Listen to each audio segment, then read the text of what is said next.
All right, let's talk about a skill that can literally redesign your life from the inside out. And no, it's not some kind of magic trick. It's all about learning how to actually control your own mind. So let's dive right in. So, let me ask you something. Do you control your mind, or does it control you? It sounds like a simple question, right? But think about it. The answer pretty much shapes your entire reality. I mean, so often, it feels like our mind just has a mind of its own, doesn't it? It just pulls you into these spirals of anxiety or distraction or just plain negativity. But what if you could flip that script? What if you could change that whole dynamic? Okay, so the entire journey to taking back control, it all starts with one single crucial realization. It's a shift in how you see things that honestly changes everything. This is the absolute foundation for all the tools we're going to talk about. So, first things first, let's get a handle on what your mind actually is. Think about your mind like this. It's a thought-generating machine. It's just always on, churning out thoughts, both good and bad, all day long. Now, the thoughts themselves, they aren't the problem. The real problem is that we get so caught up in them, we start to believe we are them. We identify with every single one, thinking it's a direct reflection of who we are.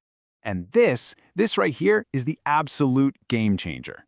Look, on one side, you've got the mind. That's the machine, the tool. But on the other side, that's you, the real you. You're the one watching, the one who gets to make the decisions. The second you really truly get this separation in your gut, you stop being a victim of your own thoughts and you start being the one who actually uses the tool. So, okay, you've made that separation. You get it. You are not your mind. What's next? What's the first step? Well, it's not what you probably think. It's not about fighting your thoughts or trying to push them down. It's actually something way simpler, and believe me, way more powerful. Here's the secret sauce. It's just awareness. Simple, non-judgmental awareness. It's that moment you can take a step back and just notice. Like, oh, look at that. There's an anxious thought. Or, there's that worry again. Just that simple act of watching it without getting tangled up in it, that's your first taste of freedom. That's how you start to break free. And here's a really powerful little trick you can use anytime. The next time a negative thought pops up, just silently say this to yourself. I am watching this thought. I am not this thought. It's so simple, but what it does is create instant space between you and the thought.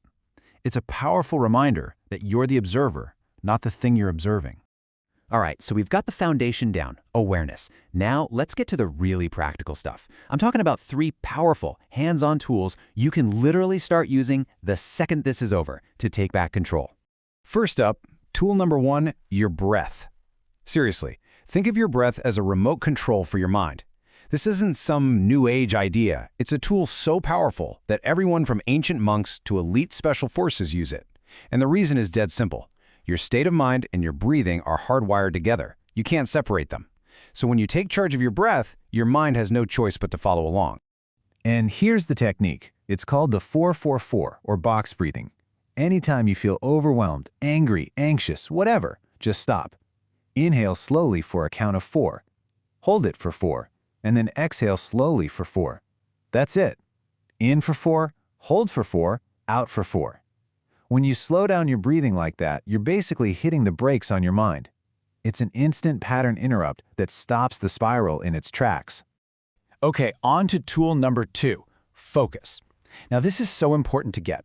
Focus isn't something you're born with or not. It's not a gift, it's a muscle. And just like any other muscle in your body, the more you train it, the stronger it gets.